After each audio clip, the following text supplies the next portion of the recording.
As we all know, Bhagat Singh was one of the most courageous souls that India has produced in the recent centuries. Lionized in popular art and literature as Shahid-e-Azam or Great Martyr, this man of exceptional fortitude was hanged to death at a tender age of 23. A revolutionary and a self-declared atheist, Bhagat Singh fought valiantly against British rule and sacrificed his entire life for Indian independence. But what we are focusing on in this video is the fact that Bhagat Singh was a well-read man and has provided deep, life-affirming and courageous thoughts throughout his letters. Through this video, we will be digging deep into one of his most important letters named Why I Am an Atheist, to understand the philosophical perspective that Bhagat Singh had developed about life, and furthermore, to pass on the light of powerful ideas and the essence of his spirit for future generations. Bhagat Singh was a man of strong virtues and dedicated his entire life for a single cause, that is freedom of India. When his family tried to distract him from his purpose by arranging a marriage,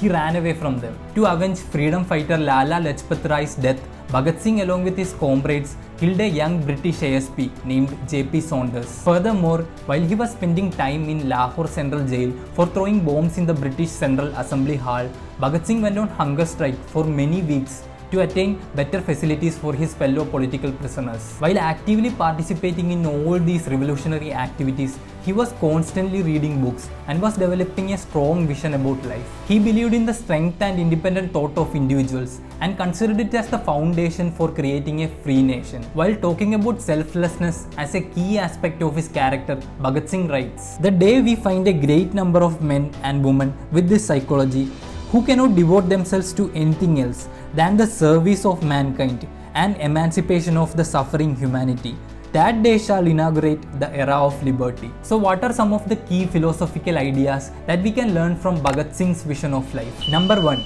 In response to his religious friends who presumed that Bhagat Singh became an atheist because of his vanity, he wrote in his letter, "Belief softens the hardships, even can make them pleasant. In God, man can find very strong consolation and support. Without him, man has to depend upon himself. To stand upon one's own legs amid storms and hurricanes is not child's play. At such moments, vanity, if any, evaporates, and man cannot dare to defy the general beliefs. If he does, then we must conclude that he has got certain other strength than mere vanity. This is exactly the situation now. Judgment is already too well known. Within a week, it is to be pronounced. What is the consolation with the exception of the idea that I am going to sacrifice my life for a cause?" These words represent a rational man of absolute self-reliance. Whenever any tragedies or uncertainties take place in our life, most of us will subconsciously start praying to console our minds. The belief that an omnipotent God is watching all of us and that He will provide rightful judgment by giving the fruits of their own actions to each individual is rooted in the hearts of most people. But for a true atheist, there is no external support. He has to depend entirely on himself, his own judgments and strength. How can one go through so much suffering, pain and sacrifices with courage and even come out of it with resilience and strength? What gives man this indestructible power to conquer anything and even to strive through adversity? Viktor Frankl, in his classic work Man's Search for Meaning, tried to answer this question. He was an Austrian psychologist who suffered under the Nazi regime and Holocaust for years. While struggling in the concentration camps, he was able to survive the insurmountable pain and torture by reminding himself of his purpose in life and also about the moments that he will be spending with his wife in the future. He created a psychotherapeutic treatment through this theory and named it logotherapy.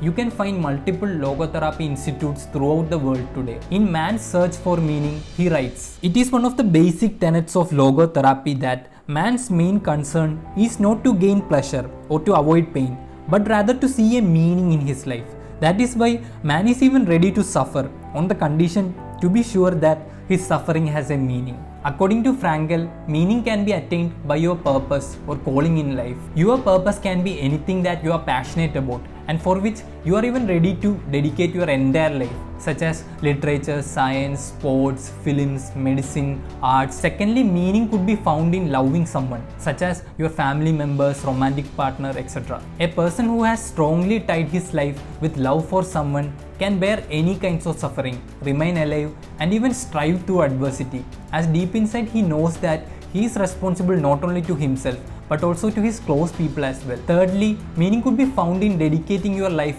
to virtues such as truth, magnanimity, discipline, honor, love, etc., for which you should be even ready to choose death. As said in one of my earlier videos, by orienting your life around your purpose and meaning, instead of blindly following short-term pleasures like most people do, you can catapult your character into the path of heroes like Bhagat Singh. Here we can see that by tying his life with a strong purpose of the emancipation of the suffering humanity, Bhagat Singh was able to sacrifice everything and to suffer with strength and equanimity. As Nietzsche points out, he who has a why to live for can bear with almost any how. Number 2. Bhagat Singh goes on to write in his letter, any man who stands for progress has to criticize, disbelieve and challenge every item of the old faith. Item by item, he has to reason out every nook and corner of the prevailing faith.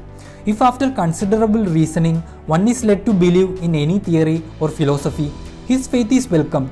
His reasoning can be mistaken, wrong, misled and sometimes fallacious, but he is liable to correction because reason is the guiding star of his life.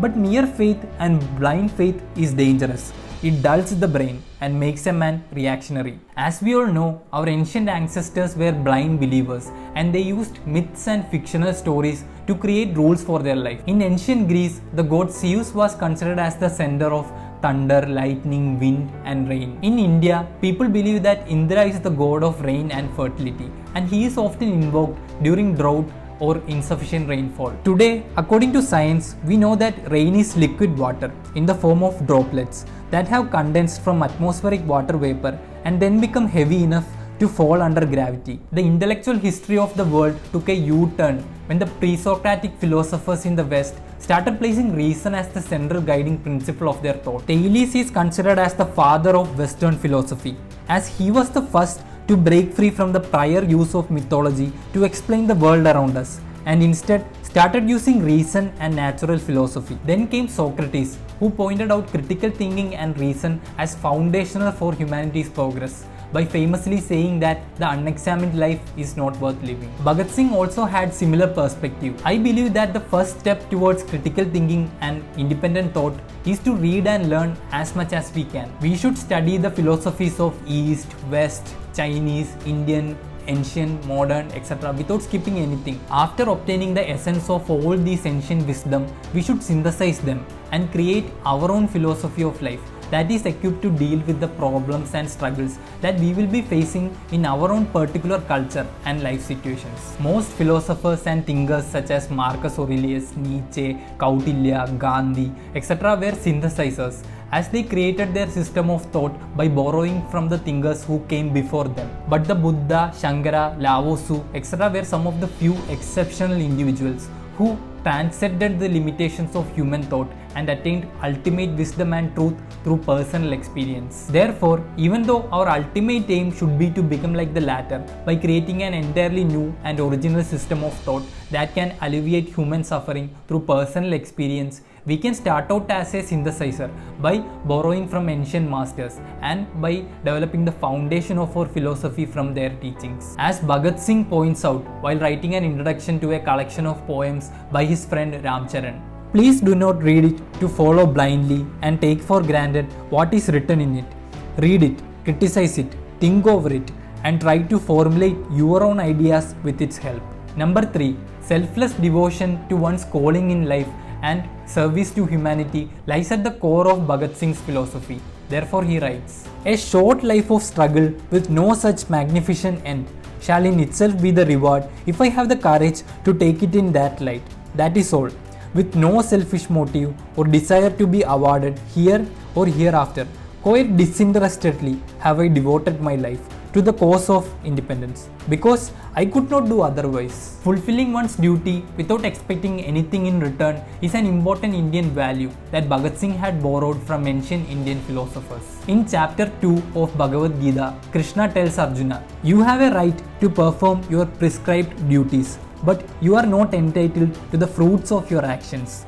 Never consider yourself to be the cause of the results of your activities, nor be attached to inaction. Karma Yoga is the path towards moksha or ultimate freedom by performing one's duty selflessly. Bhagavad Gita has provided 3 ways to achieve moksha, namely Karma Yoga, Bhakti Yoga and Jnana Yoga. Bhakti Yoga is liberation attained through devotion and recognition of the divine in everything, and Jnana Yoga pursues knowledge and reaches liberating insights about one's own self and its relationship to the metaphysical concept called Brahman in Hinduism. Bhagat Singh is a karma yogi who courageously strived through adversity and struggled till his last breath to achieve freedom for an entire nation. Everything he thought, wrote and did throughout his existence of 23 years in this world was entirely for the people of India. He integrated his youthful energy, strength and fortitude with the classical Indian value of selfless karma yoga to show the world that absolute greatness and loftiness of character is possible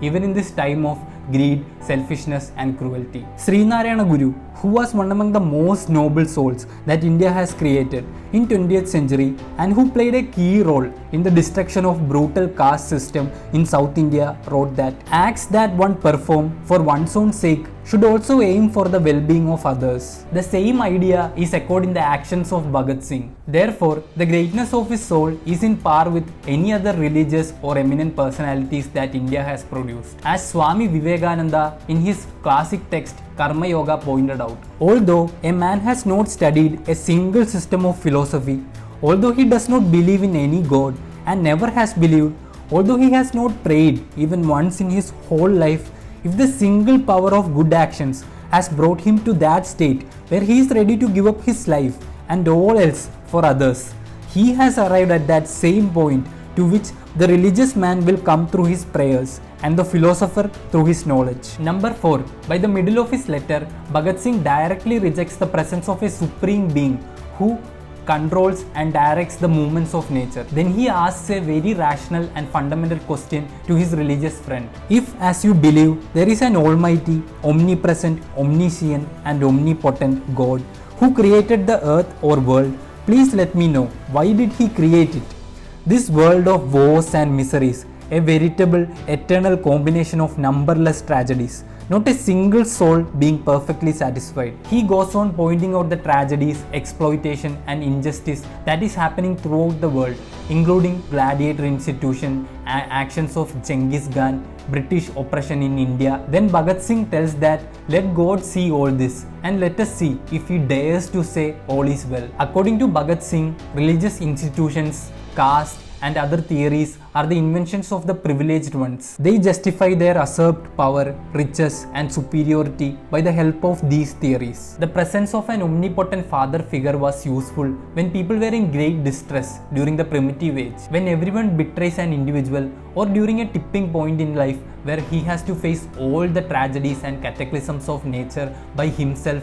A man can find consolation in the idea that an ever truer friend is still there with him to support him, and that it is God Almighty who could do anything. Then Bhagat Singh concludes his letter by writing that society has to fight out this belief as well as idol worship and the narrow conception of religion.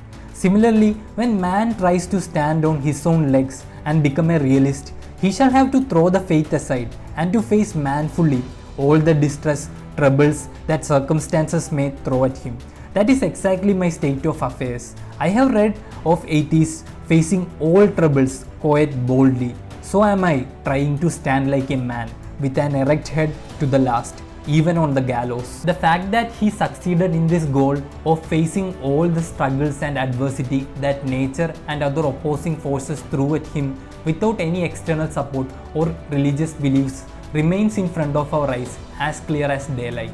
By maintaining absolute self-reliance and courage of spirit, even in the face of death, Bhagat Singh has attained such a lofty position in our hearts and will remain as a great source of inspiration for generations to come. His arguments about becoming an atheist and rationalist is valid even today. Furthermore, believers and religious people are bound to answer his question about God's justification in creating this world with so much suffering, injustice and cruelty. Thank you.